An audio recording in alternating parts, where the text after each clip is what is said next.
Hello, Homestead. Please stand for the pledge. I pledge allegiance to the flag of the United States of America and to the republic for which it stands, one nation, under God, indivisible, with liberty and justice for all. Please stay standing for a moment of silence. From Homestead Media, this is HHS In Depth. SAC's IT department, previously known as CMT, has made major changes this school year due to the Homestead construction project. Find out more about their name and location change in our district. Plus, you'll meet some of the animals that call Homestead High School their home on a daily basis. Those stories and more straight ahead. Thank you for joining us today. I'm Easton Hensley. And I'm Nisha Lalaria. It is no secret that construction has been happening in and around Homestead as we prepare for a new school building in the future. But did you know SAC's Computer Tech Department SETS has seen a new change of location this school year? We identified the location that we moved to, and we were able to completely renovate the new location, and we were able to identify and dictate the technology advancements that we wanted in the new location to help support technology in all of SAC's schools, just not Homestead High School. With the current construction going on at Homestead, the SAC's IT department's original location hindered the progress, which prompted them to move. The desire to move away from Homestead was just because we had a location here that didn't require additional building or add-on of an existing building. So costs were the significant factor of why we took an existing building and just renovated as opposed to building a brand new location, add-on to Homestead High School or some other location. The new location for the SAC's technology department has not gone unnoticed as employees cherish the new surroundings. We've got a lot more room. It's also part of a district office instead of being attached to a school, which makes it a little bit easier so we don't have to deal so much with all the commotion that happens in the hallways, the bells that ring. It's really great space. We love it. We have our own server room. We have our own area to do whatever it needs to be done technology-wise now. I think the favorite part is the Google Lounge.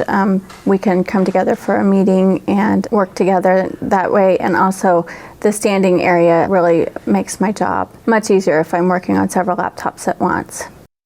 Mr. Chase wants to reiterate that CMT has been rebranded to SETS, which stands for SAC's Educational Technology Services, and will carry out the same tasks they did before. Internship applications are due back to Mr. Rogers no later than 3 p.m. today. You can drop them off in room 527 or email them to Mr. Rogers at the email address shown here.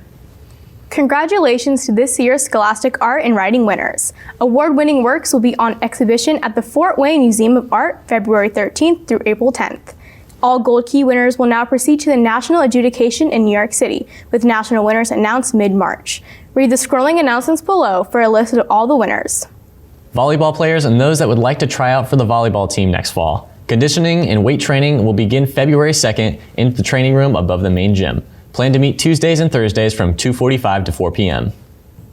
If you are already signed up for the Italy or Iceland trips this summer or are interested in traveling with them, please attend the mandatory meeting on Wednesday, February 3rd, right after school in Mrs. B's room, room 208.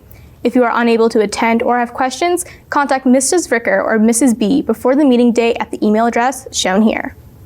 And now here's a list of clubs meeting over the next week. Environmental Club's next meeting is on Monday in Mrs. Merkling's room, room 206. Bring a friend and don't miss out on their meeting. Interact Club meets Wednesdays at 2:45 in the community room. Contact Mrs. Dean with any questions. Film Club meets every Tuesday after school in Mrs. Ricker's room, room 113. Join them for snacks and watch great films. The Gay Straight Alliance has resumed and will meet after school on Wednesday and every Wednesday after that. They hope you will join them in Mr. Hill's room, room 210. Catan Club is starting their meetings again next week. Go down to room 932 after school on Wednesday, January 27th for a round of Catan, a fun trading-based board game.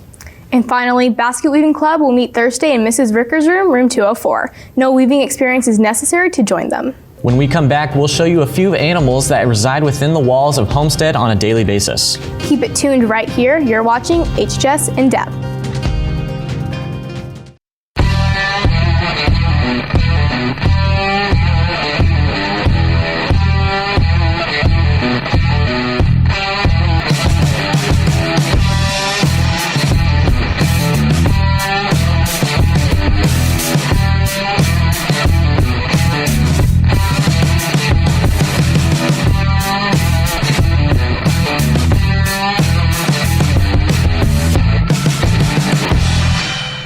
You're watching HHS In Depth with Easton Hensley and Nisha Lalria. Welcome back. Each day at 2:35, students pack up and go home for the day, and faculty follow suit soon after. But did you know there are a few animals that call Homestead High School their home each day and night? HHS In Depth reporter Tyler Veit is in now to tell you about a few of these creatures. Slithering right here with me is Flago, one of the snakes in Miss Merkling's science classroom. Recently, I got the chance to go around the school and learn more about the animals here at Homestead that call Homestead home. So my class pets are 4 corn snakes, and I've owned them for 12 years now. Corn snakes are found all across the United States. They're a very versatile reptile, and they also have a life expectancy of about 18 to 23 years. Mine eat once every other week, but they can go for months without eating, depending on the circumstance. This is a betta fish. It's actually a male. You can tell because the tail fins are a lot more bigger and spread out and fan. Well, interesting on their own, the animals in the classrooms serve a greater purpose in helping the teachers. So I like my betta and my snail. They help me relax and stay focused on getting my work done. And yeah, they're pretty to look at. These are the class mascots, so they can see them and get inspired to do their best on math. I think there are many benefits to having classroom pets, but especially snakes as classroom pets, where I have the privilege of getting to expose students to snakes who have had lifelong fears of them, and also other faculty friends who have had lifelong fears of snakes, but to be able to see that not all of them are, terrifying and out to eat you. And it's a really enriching experience to get to expose them and have them feel comfortable being around them, handling them, and so forth throughout the year. I would be more than open to having anyone who might be interested in checking out my classroom pets to stop in and take a look at them, encouraging the students to have the ability to be exposed to these organisms that they wouldn't necessarily be able to in their everyday lives by having them here in the classroom. If you'd like to say hello or are just interested in learning more about the animals here at Homestead, be sure to drop on by. For HHS In Depth, I'm Tyler Veit. One keepsake from high school that has been a tradition forever is the yearbook. And this year could be a year you'll always want to remember. The Homestead Yearbook staff is hard at work at documenting the school year, and HHS In Depth reporter Sean Ross brings you a story on what you can expect to see in this year's yearbook. Coming into the new semester, the yearbook staff puts a lot of time and effort into successfully creating the yearbook for students to enjoy for many years to come.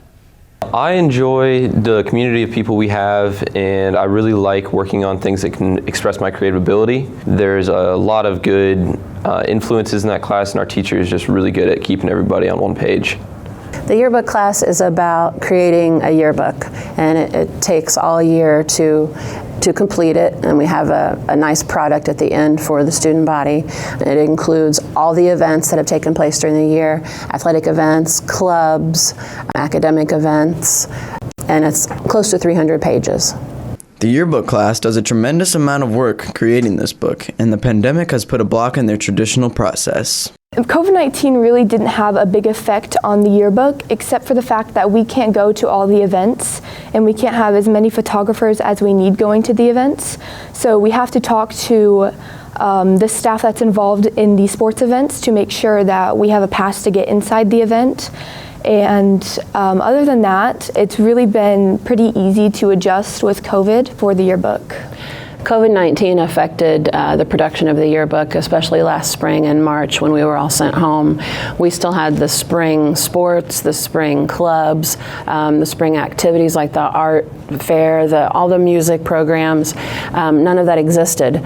So we had to find a way to fill those pages, and it caused us to be very creative. So it was, in a way, a good thing for us. Don't forget to pre-order your yearbooks through April 1st at yearbookforever.com. Then put in our school name and select our school. Click yearbook and put in your information. Reporting for HHS In Depth, I'm Sean Ross. A new course is coming to the science department next school year, and to tell you more about it and how you can sign up for it, here's HHS In Depth reporter Jenna Lane. 3 new dual credit courses will be offered at Homestead this coming year.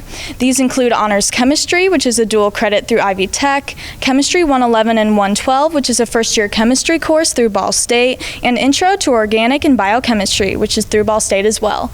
Anyone looking for a science course to take next year will definitely want to consider these options. For Chemistry 111 and 112, these are typically students who are planning on majoring in science. A student who is planning on taking honors chemistry and would like to have dual credit for that class, they can sign up for the dual credit option. So these would be students planning to go into biology, chemistry, physics, pre-professional, things of that sort. In order to enroll in these classes, students should keep in mind the prerequisites required to join. Chemistry 101, the student has to have had Algebra 2 or is in Algebra 2 and has passed biology. For Chemistry 111 and 112, they had to have finished pre-calculus and they had to have taken honors chemistry. And then for organic chemistry and biochemistry, they have to have passed honors chemistry class. Each of these courses mentioned offer students many benefits going into college and beyond. As far as being able to schedule for classes, when you have your freshman classes out of the way, you can get better choices. Tuition is constantly rising, so it allows you to save money. If a student would like to sign up for these classes, they'll be on the scheduling form that they can sign up for. A student could always come to me to ask questions about which particular class they should choose, and they would work with their counselor for signing up for the course. With scheduling for next year closing in, sign up if one of these classes seems like a fit for you. You can visit Homestead's course selection guide for more details. Reporting for HHS In Depth, I'm Jenna Lane.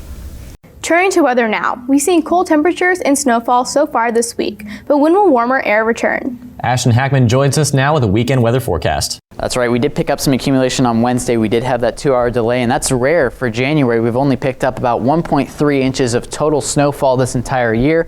We've had a lot of snow events, just not a lot of accumulation, and we're not going to see any more snow for the rest of the day today. Temperatures in the 30s right now, and as we continue on through the rest of the day, we're not changing too much. We'll get into the upper 20s and will remain dry as you start your early evening hours. And over the weekend, temperatures will be about the same and dry, 31 on Saturday. A nice gust of wind, though, be on the lookout for that. And Sunday, snow makes its way back into our area with temperatures in the mid-30s, so don't expect a whole lot in terms of accumulation. Chances of snow also return in the full 7-day forecast. I'll be back later to break it all down. All right, thank you, Ashton. Next in sports, our girls basketball team got a big win this past Tuesday, and the boys team prepares for conference play tonight and a game the entire state will be watching tomorrow as number 1 Lawrence North hosts the number 2 Spartans. Caleb is in with sports right after the break. We'll be right back.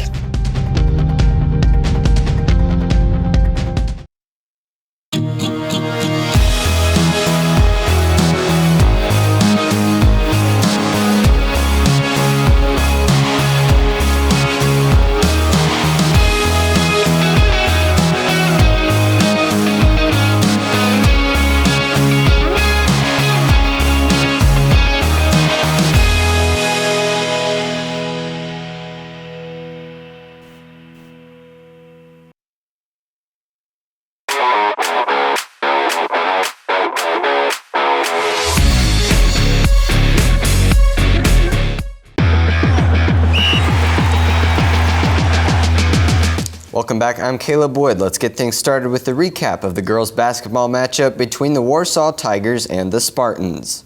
Junior Ayanna Patterson going into the game with over 1,000 career points. She gets the early layup. A slow start to the game, but the Spartans would get things rolling in the second quarter. Molly Stock hits back-to-back threes from the right wing and pulls ahead of the Tigers. Homestead up 23-15 at the half. The Lady Spartans would come out and dominate the second half, and keeping Warsaw to a total of 0 points in the third quarter. Again, it's Patterson under the rim. She would put a total of 20 points for the game. The final score, Homestead 46, Warsaw 30. The varsity gymnastics team also competed against Warsaw Tuesday night. They won their meet against the Tigers 107.3 to 80.55. Gina Zarilli won all events, and her all-around winning score was 37.425. Junior Jillian Woolwin placed second in the all-around with a score of 34.70. The reserve team won with a score of 77.975, and winning the all-around for the reserve was freshman Reese Hoffer with a score of 29.10.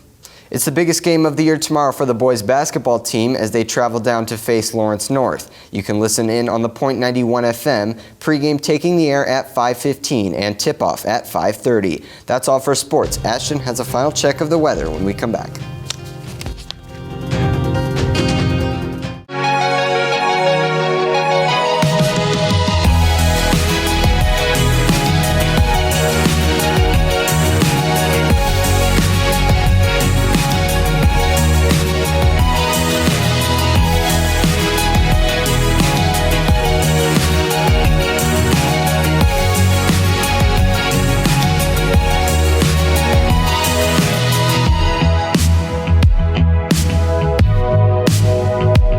After the snow we saw on Wednesday, we remain dry for the rest of the day. Snow makes its way back into our area though over the weekend as we get started for next week, and temperatures remain cold with highs in the lower 30s. All right, thank you, Ashton. And thank you for watching today. Another doubleheader in high school hoops as conference play resumes tonight. The Spartans take on the Northside Legends. Tip-off for the girls' game is at 6 o'clock with the OPS pregame report taking air about 10 minutes prior. We'll be back again next Friday. Have a great weekend, everyone.